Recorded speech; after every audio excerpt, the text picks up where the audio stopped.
para que no hagáis lo que quisieres. Pero si sois guiados por el Espíritu, no estáis bajo la ley.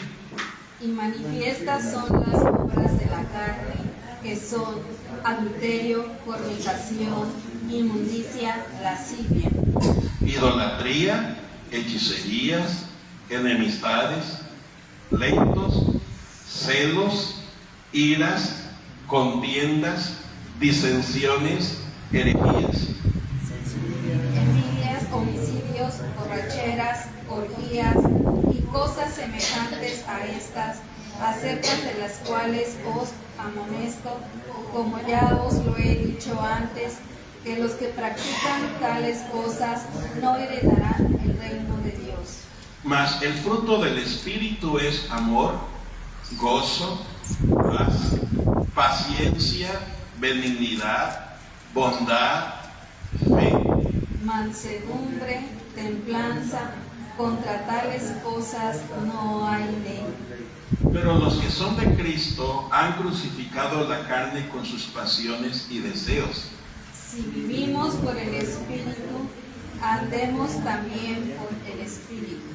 No nos hagamos vanagloriosos, irritándonos unos a otros, envidiándonos unos a otros.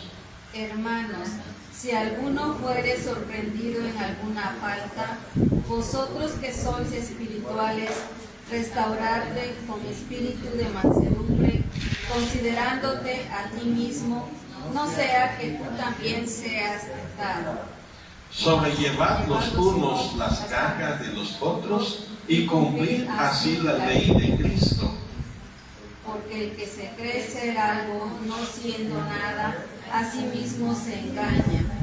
Así que cada uno someta a prueba su propia obra y entonces tendrá motivo de gloriarse solo respecto de sí mismo y no en otro. Porque cada uno llevará su propia carga.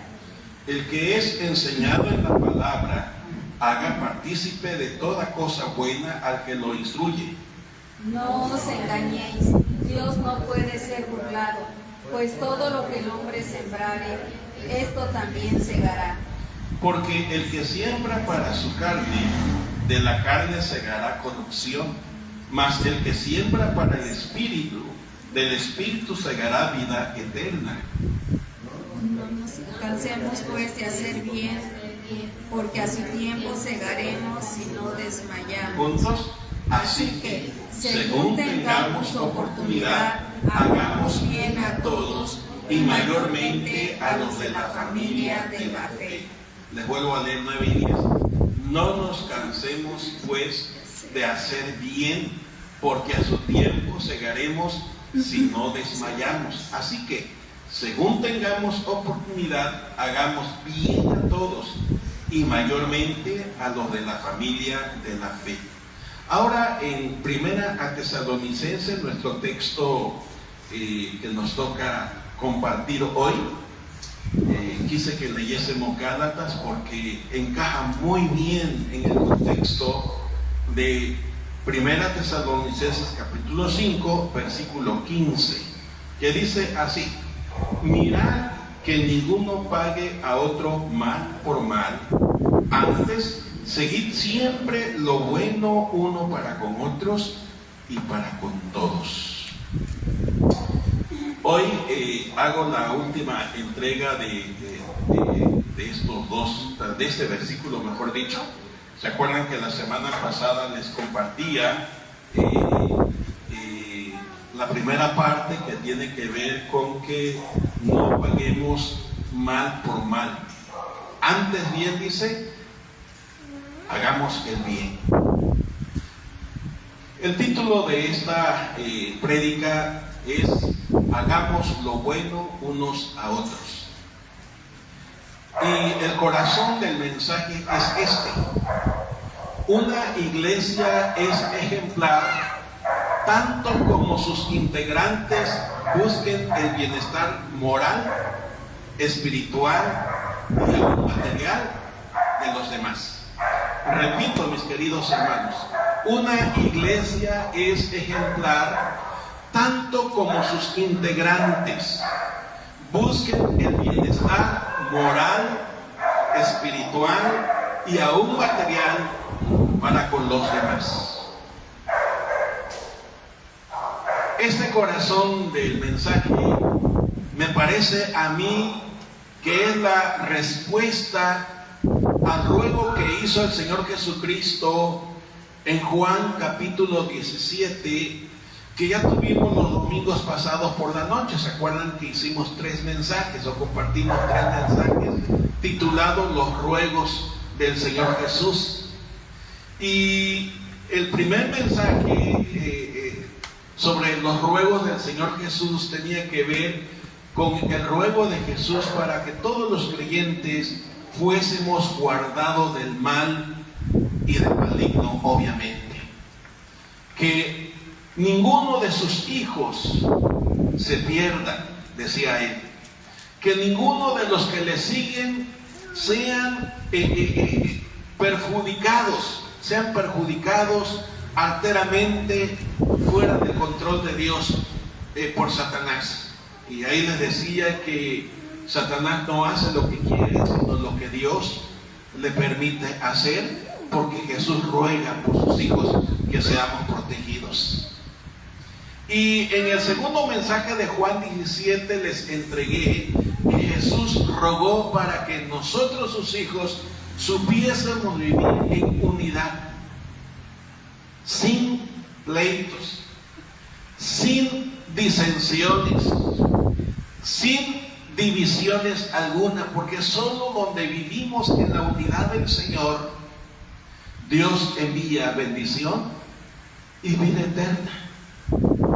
Y les decía que la unidad abre, que la frescura del cielo caiga sobre los creyentes en Cristo. Y cuando vivimos en la frescura de Dios, no vamos a permanecer estériles, sino fructíferos para la gloria de Dios. Y el domingo pasado por la noche les compartía el tercer mensaje de esos 3 ruegos, donde vimos cómo Jesús rogó que los creyentes supiésemos vivir en santidad, apartados del mundo y dedicados para hacer la obra de Dios.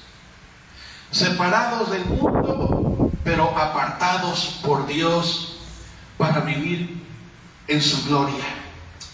Así que una iglesia es ejemplar, tanto como sus integrantes busquen el bienestar moral, espiritual y aún material hacia con los demás.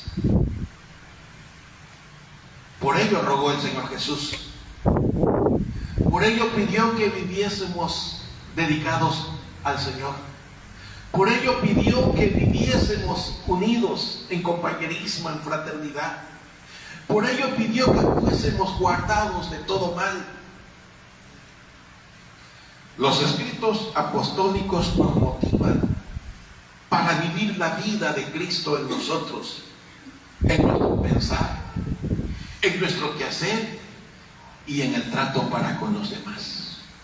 En esta serie de consejos que el apóstol Pablo ha venido ofreciendo a la iglesia de Tesalónica, que nos son útiles hasta el día de hoy, tienen que ver en nuestra relación con Dios, expresada en nuestra relación con los demás. Ya les he repetido una y otra vez, los vuelvo a remitir a los mensajes anteriores. Ahí busquen Pastor Eligio Cisneros y ahí usted lo va a encontrar.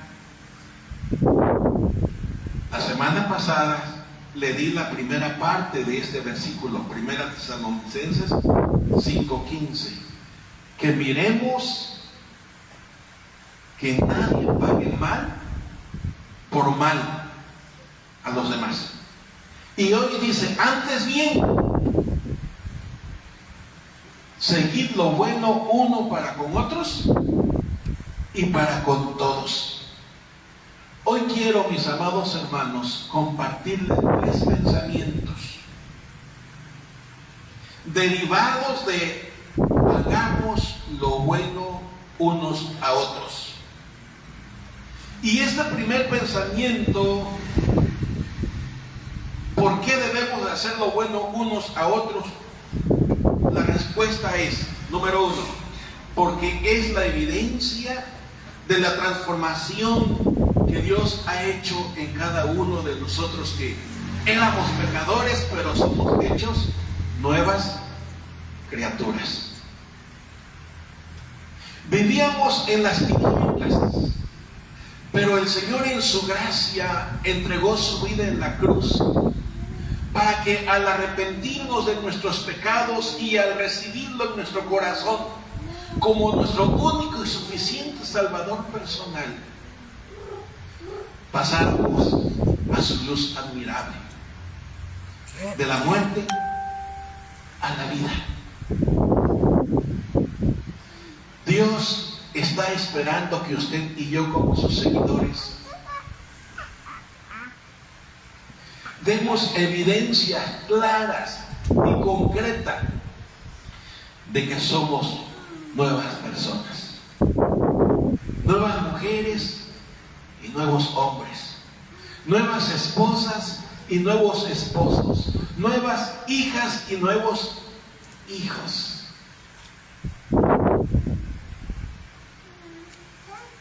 Dios no espera que sigamos viviendo en los adulterios, en las fornicaciones, en los pleitos, en los deseos de la carne, como ya vimos en Gálatas.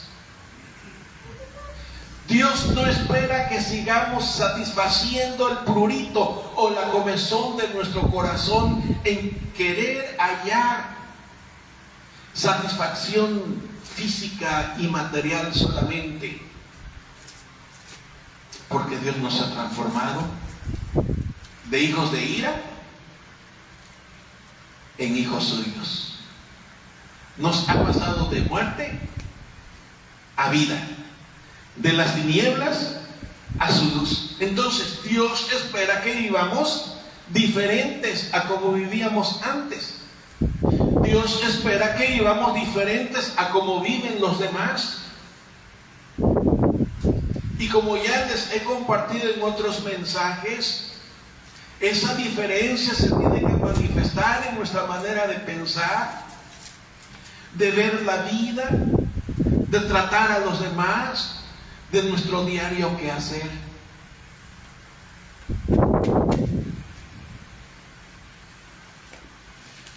Si ustedes van a leer el libro de los Hechos algún día, les animo que lo hagan, ustedes van a notar cómo los primeros cristianos dejaban a un lado todos sus quehaceres para tener un tiempo especial de recogimiento espiritual, donde honraban, donde adoraban y donde alababan a Dios con toda dedicación. Y ahí en Hechos capítulo 4 hacia el final, dice la Biblia que todos los creyentes traían sus propiedades entregándola a los pies de los apóstoles, es decir, enfrente de todos, porque nadie decía ser propietario de alguien, porque a ellos, recién convertidos y recién transformados, le cabía muy bien en la cabeza que todo era de Dios y que por lo consiguiente habían sido separados del mundo para ser dedicados a Dios, incluyendo sus bienes materiales. Y una de las razones por las cuales la iglesia antigua o primitiva tuvo tanto éxito en lograr tantos frutos y en tan poco tiempo llegar a los rincones del mundo de aquel entonces conocido, era por su tremenda dedicación a Dios, donde rompían con la idolatría, donde rompían con los cultos extraños que practicaban antes, donde rompían con la hechicería, con la brujería, con el misticismo, y donde rompían con ese odio y rencor que tenían hacia sus cautivadores. Me refiero al imperio romano que los esclavizaba. Eran esclavos, pero que aprendían a ser libres por la fe en el Señor Jesucristo. Tan fue así su cambio evidente ante los ojos de los demás que en una ciudad llamada Antioquía le llamaron a ellos cristianos, porque su estilo de vida, su manera de tratar a los demás era totalmente nueva, porque eran nuevas criaturas, como dijo el apóstol Pablo en 2 Corintios, ¿recuerdan? De modo que si alguno está en Cristo, nueva criatura es. Hoy, hermanos queridos, y si me están escuchando en esta prédica, ¿cuánta urgencia hay de que los cristianos vivamos de veras como hijos de Dios? ¿Cuánta urgencia hay de que los creyentes vivamos en el nuevo hombre, es decir, en la fe de nuestro Señor Jesucristo? No concibo en mi corazón cómo congregaciones se están separando motivadas por los pleitos, por los rencores, por los dimes y diretes. No concibo cómo un grupo de hermanos trata como enemigo a otro grupo de hermanos y no se tocan el corazón para difamarlos, para señalarlos, para hablar mal de ellos. ¿Por qué debemos de hacer el bien a los demás? Porque es la evidencia de que hemos sido transformados. Dijo el Señor Jesús que el árbol por sus frutos sería conocido. Otro segundo pensamiento que quiero compartirles: ¿por qué debemos hacer lo bueno los unos a los otros y a todos los demás? Es porque fuimos, mis amados hermanos, transformados para dar testimonio. Testimonio nuestro: ay, hermanos, que yo tengo mucha fe, yo creo en Dios con todo mi corazón. No, eso no, hermanos. Para dar testimonio de quién, de aquel que nos llamó de las tinieblas a su luz. Cuando usted y yo nos comportamos como nuevas personas, cuando usted y yo nos relacionamos con todos los demás como hijos de Dios, cuando usted y yo compartimos nuestra fe en Jesucristo, mis hermanos, estamos hablando del bien que nos ha hecho Dios a nosotros mismos. El centro no somos nosotros, el centro es Dios, como cantamos en uno de los cantos. Él es nuestro universo.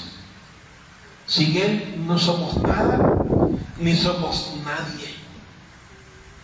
Cuando usted y yo manifestamos un nuevo quehacer, o un nuevo actuar, o una nueva conducta, estamos dando evidencia de que Dios ha hecho una obra especial en nuestras vidas. Y entonces toda la gloria y toda la honra, como cantamos en esta mañana, es para nuestro Dios. Es para aquel que entregó su vida en la cruz por nosotros. Es para aquel que, teniendo el poder y la autoridad de aniquilarnos, más bien vino a esta tierra, vino a vivir entre nosotros y vino a mostrarnos quién es Dios y cómo es Dios. Porque el Señor Jesús no tomó desquite de aquel que lo insultaba, no tomó desquite de aquel que se burlaba de Él, no tomó desquite de aquel que lo acusó, ni tampoco tomó desquite de aquel que lo traicionó, ni tomó desquite de aquel que lo negó. ¿Se acuerdan? Judas lo traicionó. El Señor Jesús no tomó desquite de Judas. Pedro lo negó. El Señor Jesús no tomó desquite de Pedro, más bien lo trajo hacia Él, y con tanta paciencia y con tanta ternura y con tanto amor divino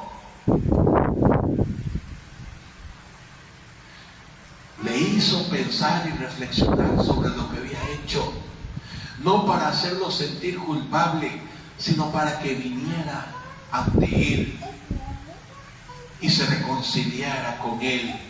Y por eso Pedro, después de que Jesús le dijo no una, no dos, sino hasta 3 veces, ¿me amas?, Pedro se rindió y le dijo, Señor, tú lo sabes todo.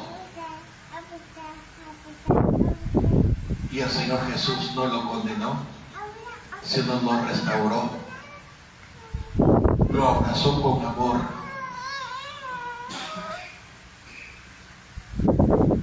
Y luego lo usa con tremenda unción del Espíritu Santo en aquel domingo o en aquel primer día de la semana en que llega el Espíritu Santo sobre ellos y empiezan a dar testimonio de lo que había hecho Jesús como el Salvador, como el Mesías, como el Hijo de Dios. Y la incredulidad de la gente hace que surja un murmullo. Están borrachos, están ebrios. Y Pedro, lleno del Espíritu Santo, dijo, no es eso. Lo que está sucediendo es el cumplimiento de las Sagradas Escrituras. Y empieza a decir quién es Jesús, el cumplimiento de la promesa de Dios. Cuando usted y yo, mis amados hermanos, empezamos a vivir dedicados a Dios, en nuestro pensar, en nuestro quehacer, en nuestro trato hacia los demás, estamos dando evidencia de esa obra maravillosa de transformación que hizo el Señor. Por eso, como hemos visto, el consejo de Jesús: si te piden, si te aborrecen, ama. Si te perjudican, o te agravian, o te agreden, perdona. Así hemos leído en los domingos pasados, ¿recuerdan? Y luego cuando leímos en Gálatas, dice, hermanos, no satisfagan los gustos de su carne, de la naturaleza vieja, de ese estilo de vida que teníamos antes de ser cristianos. Vamos ahora a ser llenos del Espíritu Santo de Dios, donde la paz, donde la paciencia, donde la benignidad, donde el amor, donde el gozo es obra o es fruto o son las virtudes de la presencia del Espíritu Santo en nuestras vidas. Finalmente, hermanos, finalmente, ¿por qué debemos de hacer lo bueno los unos con los otros? ¿Por qué no debemos de tomar desquite? ¿Por qué debemos de procurar hacer el bien, como leímos en Gálatas? Mientras tengamos oportunidad, hagamos el bien. Y luego el versículo anterior de Gálatas 6:9, hagamos el bien a los demás, pero mayormente a los de la familia de la fe. Porque es la evidencia de nuestra comunión con Dios y su naturaleza divina. Repito, dije 2 pensamientos anteriores que hablé un poquito de cada pensamiento.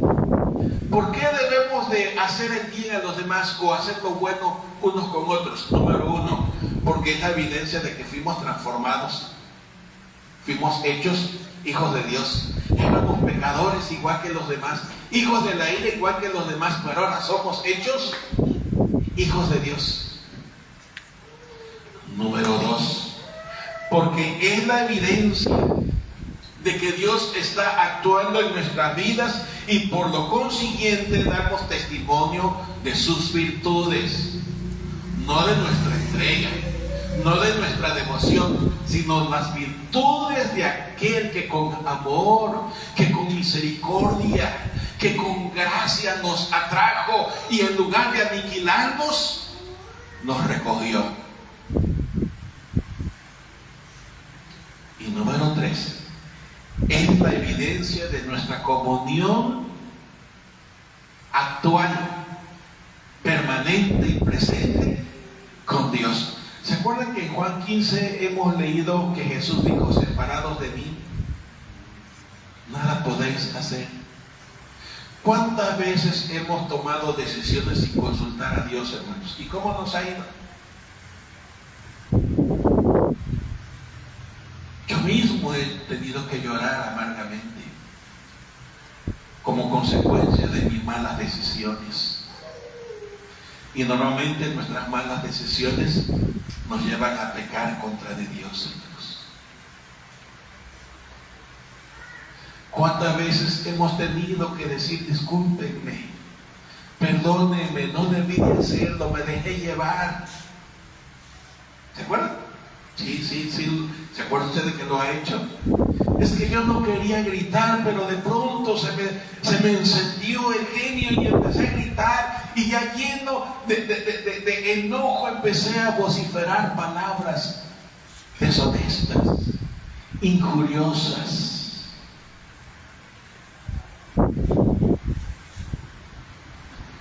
¿Cuántas veces hemos tenido que no solamente llorar, no solamente tener que pedir disculpas, sino tener que vivir las consecuencias? Porque no podemos tomar decisiones fuera de la voluntad de Dios sin sufrir consecuencias. No podemos hacer quehaceres que valgan la redundancia fuera del control de Dios sin vivir resultados dolorosos. No podemos, mis amados hermanos, pecar contra Dios y salir ilesos. Siempre habrá consecuencias. ¿Se acuerdan que en el libro de Proverbios dice que si ponemos fuego en nuestro pecho, vamos a quemarnos? Y cuando vivimos fuera del control de Dios es cuando estamos listos para tomar venganza, desquite. Pero ¿saben? Cuando tomamos desquite, Dios ya no nos defiende.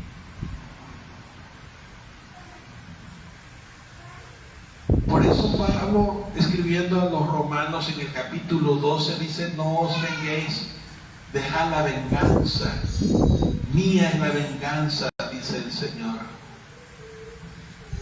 Si lo dejamos todo agravio, toda ofensa, todo señalamiento en las manos de Dios, Dios nos va a hacer justicia,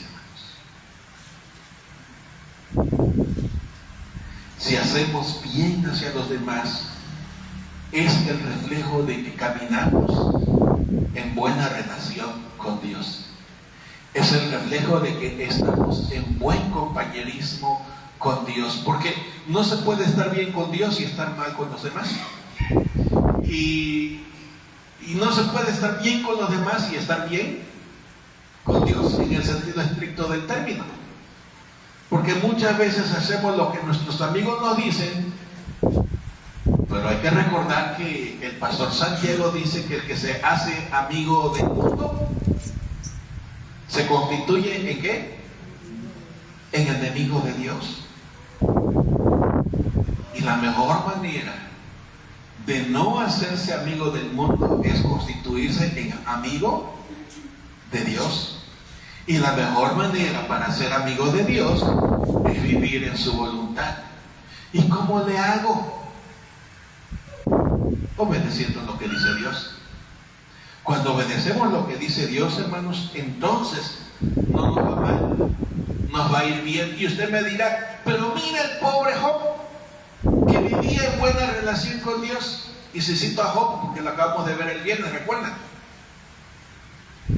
Vivía en buena paz con Dios. Oraba a Dios por sus hijos, por su esposa. Y Dios permitió que todo lo que Job hacía fuese prosperado, pero un buen día. ¿Se acuerdan? Satanás, en medio de los ángeles, llegó ante la presencia de Dios. Y Satanás le dijo: déjame de mi mano y vas a ver cómo blasfema en tu misma presencia. Y Dios le permite. Son esos detalles que a veces no alcanzamos a comprender. Dios mío, ¿por qué todo me va mal? Cuando las cosas duras de la vida vienen a nuestras vidas, por lo menos por 3 razones. Número 1, por lo limitado que somos. Número 2, por circunstancias que nos rodean. Pero número 3, también porque Satanás nos puede tomar a los hijos de Dios como sus blancos favoritos. ¿Cómo le hacemos? ¿Qué dice el apóstol Pedro? El pastor Santiago: humillaos pues delante de Dios, resistid al diablo y huirá de vosotros. ¿Cómo empieza el asunto? Humillándonos delante de Dios. ¿Cómo prosigue? Resistiendo al diablo, resistiendo el pecado, como dice el libro de Hebreos. Hay que resistir el pecado hasta la sangre. No sé cuántos de ustedes, permítanme hacer un pequeño paréntesis. No sé cuántos de ustedes conocen el canto "He decidido seguir a Cristo". ¿Sí se acuerdan o no se acuerdan? Ya aquí me estoy citando al hermano Edgar, a su esposa, no sé, a la hermana Cata, a mi esposa. He decidido seguir a Cristo. ¿Recuerdan? He decidido seguir a Cristo. He decidido seguir a Cristo. No vuelvo atrás, no vuelvo atrás. Disculpen el tiempo, lo quise cantar corriendo, es un poquito más pausado. Pero ¿saben la historia de ese canto ustedes?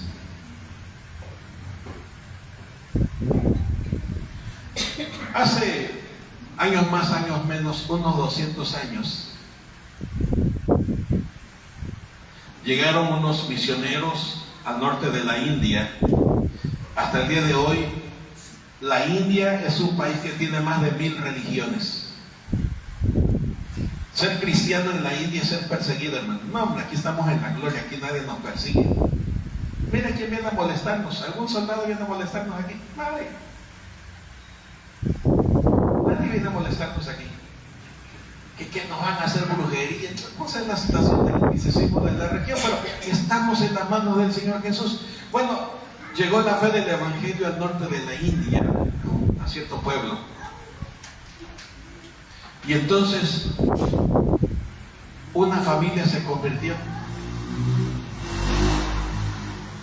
Y cuando fueron con el chisme, y recuerden que vimos esto el viernes pasado, cuando fueron con el chisme, al jefe de la aldea, al jefe de la tribu, llamó a sus guerreros y vino ante la familia, los trajo y dijo: es verdad que ustedes han dejado nuestra fe, nuestras religiones y se han entregado a un tal Jesús. Y dijo el hombre: sí.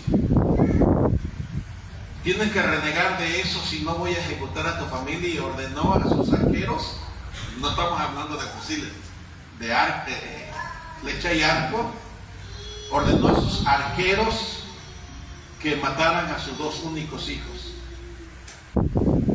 Y ese hombre dijo: he decidido seguir a Cristo, no vuelvo atrás. Y entonces le dijo el jefe al hombre: ¿estás dispuesto a perder a tu mujer? Porque ahora voy a ejecutar a tu mujer. Y dijo el hombre: he decidido seguir a Cristo, no vuelvo atrás, no vuelvo atrás, no vuelvo atrás. Y ordenaron que ejecutaran a la mujer. Y le dijo al hombre: es tu última oportunidad. Puedes escapar por tu vida en este momento. Reniega de ese Jesús. Y dijo el hombre: aunque el mundo no me siga, he decidido seguir a Cristo. Y dijo, la cruz delante, el mundo atrás. Él dijo eso. Por eso, si ustedes notan, el canto es repetitivo, porque alguien luego tomó esas frases de ese hombre y dijo, la cruz delante, el mundo atrás, ¿verdad? ¿Se acuerdan? Y luego, no vuelvo atrás, no vuelvo atrás, no vuelvo atrás, y lo ejecutaron. Pasaron un tiempito después, y el jefe de esa aldea que ordenó la ejecución de esta familia dijo, yo también quiero creer en ese Jesús. Yo quiero saber qué fue lo que hizo que toda la familia, yo quiero eso. Y le explicaron, y él entregó su vida a Jesús. Cuando toda su aldea vio que él era cristiano, toda la aldea dijeron, queremos eso también. Ese es el origen, hace unos 200 años, de ese canto. ¿Por qué digo esto? ¿Por qué lo traje? Porque, mis hermanos, dice el escritor del libro de los Hebreos, no habéis resistido el pecado hasta la sangre. Es decir, no han resistido hasta la muerte. ¿Cuántas veces nos dejamos llevar por el mundo? ¿Cuántas veces nos dejamos llevar por los deseos de la carne y ofendemos a Dios con tal de satisfacer nuestro prurito, nuestra picazón, nuestro deseo?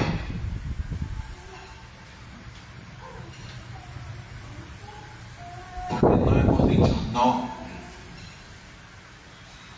El que se hace amigo del mundo se constituye en enemigo de Dios. El que no se humilla a Dios y no quiere resistir al diablo, se va a hacer enemigo de Dios, es decir, va a ofender a Dios tarde o temprano. Hermanos, cuando nosotros nos convertimos al Señor, tenemos que poner en práctica este consejo que nos dice el apóstol Pablo para que podamos ser una iglesia ejemplar. Cuando hacemos lo bueno a los demás, estamos dando testimonio que hemos sido transformados en hijos de Dios. ¿Qué opinión tienen de usted los demás? Allá en la escuela, allá en el trabajo, allá en la calle. ¿Qué piensan los demás de usted? Cuando estamos haciendo lo bueno a los demás, estamos dando evidencia de la gracia, del amor, de la misericordia, que son las virtudes de aquel Dios y único que nos llamó de las tinieblas a su luz. Cuando estamos haciendo lo bueno a los demás, es la evidencia de nuestra comunión presente con Dios. Dios da bien y no mal. Dios es bueno y no malo. Dios es bueno y no malo. Y termino con la declaración del apóstol Juan: Dios es amor. Cuando ustedes y yo, los aquí presentes y los que me estén escuchando, decidamos vivir como hijos de Dios transformados, daremos testimonio de quiénes somos, y muchos querrán también tener lo que en Cristo tenemos. Amén. Que Dios les bendiga, mis queridos.